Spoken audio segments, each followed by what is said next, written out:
Il a fallu 5 années de lutte obstinée et silencieuse pour qu'un journal né de l'esprit de résistance, publié sans interruption à travers tous les dangers de la clandestinité, puisse paraître enfin au grand jour dans un Paris libéré de sa honte.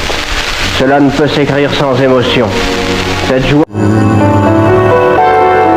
Car un jour, elle pourrait se mettre à gémir ou crier mon amour, mon amour. Complètement, depuis le commencement des temps. Sur l'île déserte, on n'écrit pas. Il y a ça aussi, cette hypocrisie en postulat, de croire que c'est pour ça qu'on écrit. Mais non, c'est pas pareil. Car un jour, elle pourrait se mettre à gémir ou crier mon amour, mon amour.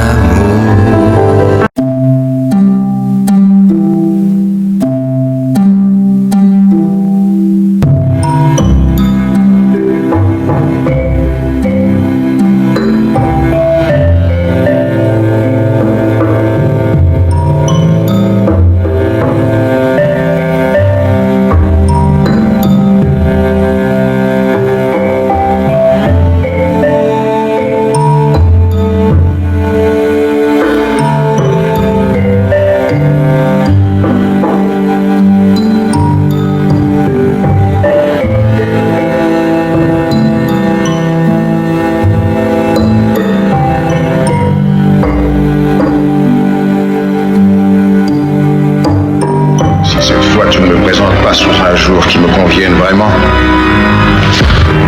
Un procédé de mon invention me permet de reconstituer à la perfection.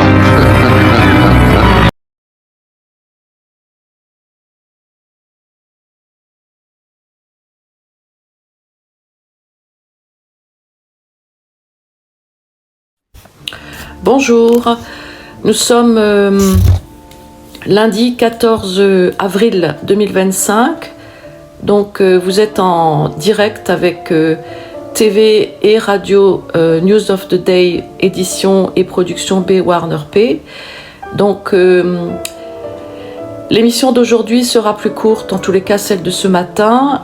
Pourquoi je vous parle effectivement de mon œuvre Calypso Naïade, parce que je vais faire pendant la semaine je vais structurer en fait, tout mon travail est structuré sur mon œuvre pour cette semaine, avec les explications aussi des films, et puis aussi des personnages, etc. etc. Et pourquoi je suis tellement, on va dire, touchée par la mort de mon père, encore, on va dire 6 ans après qu'il soit parti, c'est parce que vendredi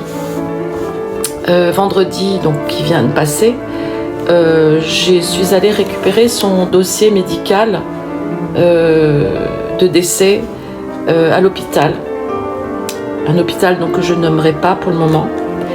Et en fait, quand j'ai lu le dossier, le dossier, je me suis effondrée en larmes. Voilà. Parce qu'en fait,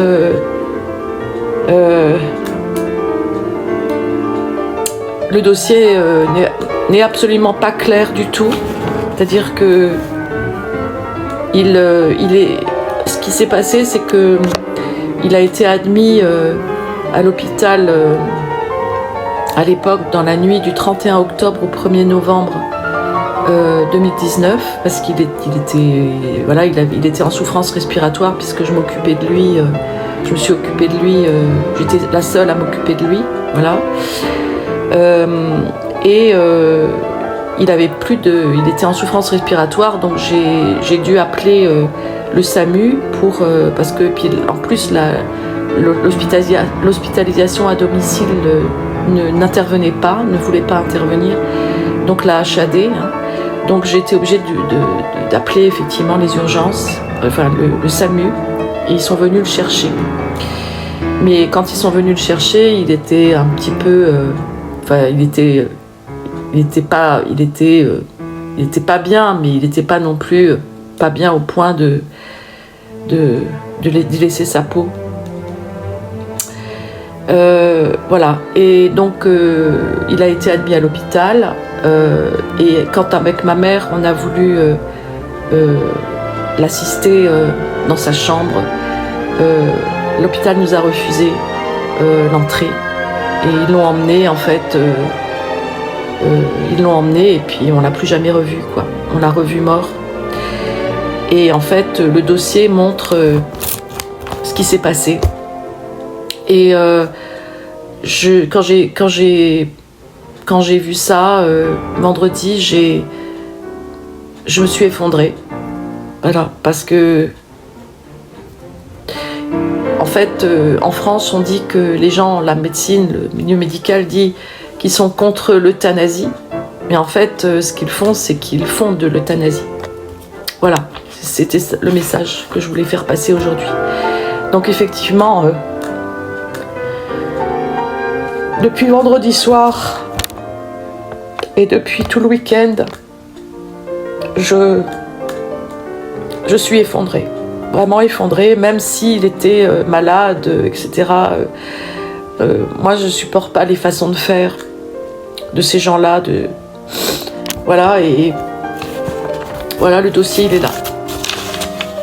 J'ai récupéré le dossier et j'ai demandé à avoir des explications. Voilà, et 6 ans après, qu'est-ce que je peux dire d'autre que de parler de ma tristesse et de ma détresse par rapport à ça. Et c'est pas du tout le fait de ne pas faire le deuil ou de ne pas pouvoir supporter le fait qu'il soit parti, c'est les façons de faire que je trouve, ce qui me révolte en fait. Et c'est pour ça que je crée, comme je vous l'ai dit aussi, parce que quand vous créez, quand vous faites de la création et que vous sublimez, vous êtes sauvé, parce que c'est ça qui vous permet de tenir la création, la sublimation, écrire, chanter, créer de la musique, créer des textes, créer des œuvres d'art, et puis aussi créer des œuvres d'art pour faire en sorte que les gens que vous aimez continuent de vivre aussi à travers vos œuvres. Et c'est ça que j'ai voulu faire concernant l'histoire de mon père, mais que je fais déjà depuis des années d'ailleurs, hein, puisque en étant artiste et tout ça, je crée déjà depuis très très longtemps. En fait, je crée depuis que je suis toute petite, avec mes différentes compétences. Et je dis que je chéris l'imagination parce que c'est tellement important de pouvoir créer, sublimer, pour supporter en fait l'insupportable. Et pour l'humour, c'est pareil. On fait de l'humour parce que c'est pour supporter l'insupportable. Voilà. Donc si vous avez des envies de créer votre histoire à travers une œuvre fantastique, ou voilà, vous pouvez nous contacter. Donc vous contactez les éditions B Warner P, éditions et productions B Warner P. Vous pouvez nous contacter sur les réseaux sociaux sans aucun problème. Voilà, c'est ça que je voulais dire pour aujourd'hui. Et c'est pour cette raison que je suis dans les émotions depuis maintenant 4 jours. Vendredi, samedi, dimanche, lundi. Et je pleure. Mais en même temps, vous savez, quand vous créez et quand vous sublimez, vous allez tellement au fond des choses et vous faites un travail tellement en profondeur que en fait, vous ne tombez jamais malade. C'est ça aussi. La médecine des arts le prouve d'ailleurs. En tant que médecin des arts, je peux le dire.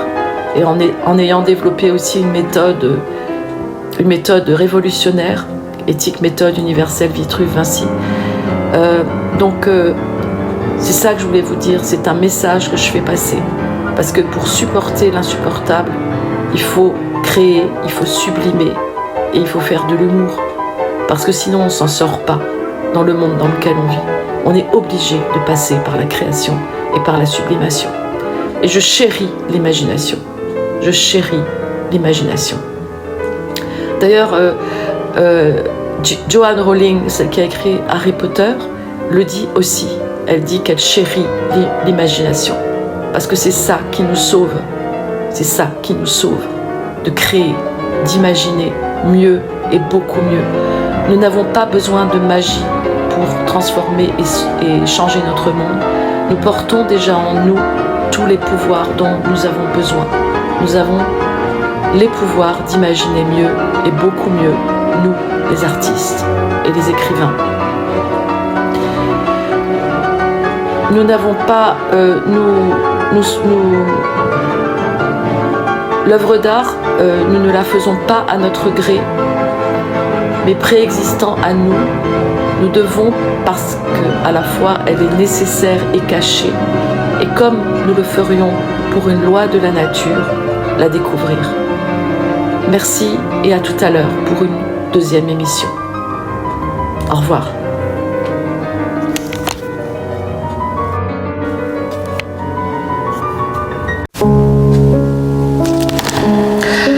Nous sommes dimanche 13 avril 2025 et je vous présente donc la troisième émission de TV et radio News of the Day, édition B Warner P, édition et production B Warner P. Donc ce soir je vais commencer à vous parler de mon œuvre Calypso Naïade, œuvre fantastique et féerique que j'ai créée en hommage à mon père Jean-Paul Masquida, qui était architecte, urbaniste, inventeur et propriétaire d'un brevet anti-pollution. Donc j'ai écrit cette œuvre afin de lui rendre hommage. Et j'ai écrit l'œuvre Calypso Naïade, j'ai commencé à l'écrire en 2016, en octobre 2016 exactement. Donc en hommage à mon père, Jean-Paul Masquida, afin de lui témoigner mon profond amour et la connexion unique que j'avais avec lui, et que j'ai eue surtout avec lui pendant toute la période de sa maladie. Donc mon père est décédé le 2 novembre 2019. 2 novembre 2019 à 2h10 du matin.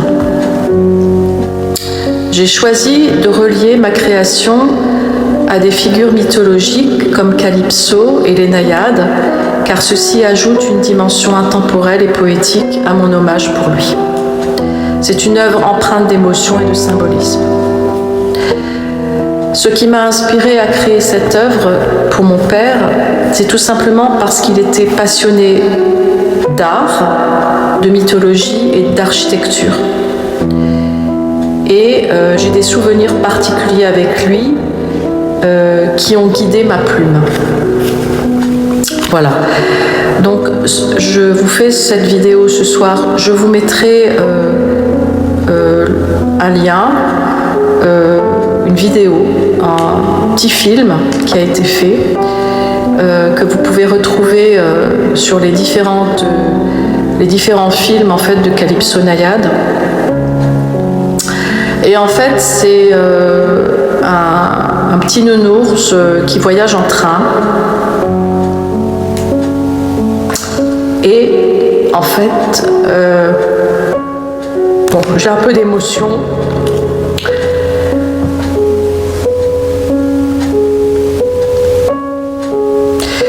Donc mon père avait été propriétaire à l'époque d'une maison à Biarritz avec son père et ses deux sœurs.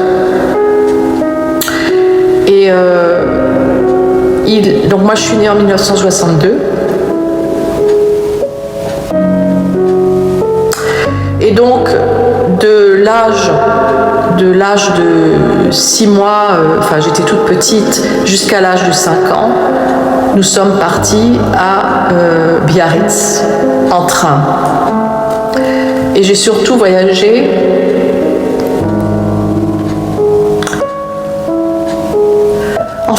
j'ai surtout voyagé d'après mes souvenirs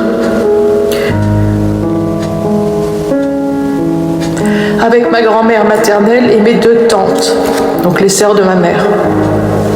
Et nous avons voyagé en train. Et en fait, ce nounours qui voyage dans le train,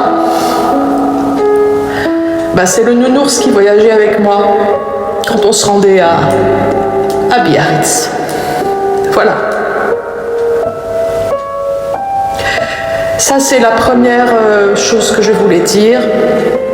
Et après, sur toutes les vidéos, évidemment, qui ont été choisies et qui ont été filmées, etc., qui ont été choisies, en fait, la chose que je voulais faire, c'est que je voulais vraiment... en fait, c'est une œuvre fantastique et féerique, donc je voulais vraiment faire marcher au maximum mon imagination et surtout rendre les choses belles, parce que c'est vrai qu'à l'époque, elles étaient belles. Et que... voilà. J'ai dit à mon père, pendant sa maladie, je lui ai dit... Je crée une œuvre d'art pour toi, tout simplement. Voilà, Calypso Nayan. Donc ce nounours qui voyage dans le train, c'est effectivement le nounours que j'emmenais avec moi.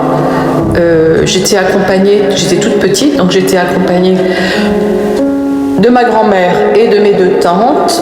Et nous arrivions à Biarritz et donc mon père nous accueillait à la gare et nous ramenait à la maison que nous avions tout proche de la plage qui s'appelait la plage la Chambre d'Amour. Voilà, c'est mes souvenirs. Donc je vais vous poster ça ce soir. Et puis je suis désolée d'avoir des émotions en vous disant ça parce que tout simplement je suis toujours très émotive et que j'ai pas honte de l'être et je chéris l'imagination parce que c'est grâce à l'imagination et à la création qu'on peut faire des choses et qu'on peut faire passer des messages et faire rêver les gens. Voilà. Et je dis que si vous voulez faire de votre vie un conte de fées, c'est possible. Parce que si vous avez de l'imagination, vous êtes sauvés. Vous êtes sauvés. Voilà. Et quand je pleure, je ne pleure pas de tristesse essentiellement parce que j'ai perdu mon père. Je pleure aussi de joie parce que ça me permet cette capacité à l'imagination et est un don du ciel. Voilà. Et mon père avait également beaucoup d'imagination et c'était c'était avant tout un artiste. Voilà. Et il avait toujours beaucoup de projets et qu'il était toujours extrêmement heureux et joyeux de pouvoir faire et de pouvoir travailler dans les choses qu'il aimait vraiment. Voilà, c'est-à-dire l'architecture, l'urbanisme, son brevet quantique qu'il a inventé. Et voilà, donc c'est ça que je voulais dire ce soir. Donc je vous mets cette vidéo sur TVN Radio News of the Day, B Warner P, édition et production INT. Ce que je voulais aussi vous dire, c'est que nous publions des livres également, et que si vous avez effectivement des romans en cours, vous pouvez nous les soumettre. Voilà. donc c'est la vidéo de ce soir. Je continuerai avec Calypso Naïade la semaine prochaine. Et la semaine d'après, il y aura un autre thème dont je vous ferai la surprise. Voilà. Je vous souhaite une très bonne soirée et je vous dis à très bientôt. Merci beaucoup. Merci pour vos écoutes et vos partages. Et merci beaucoup. Bonne soirée. Au revoir.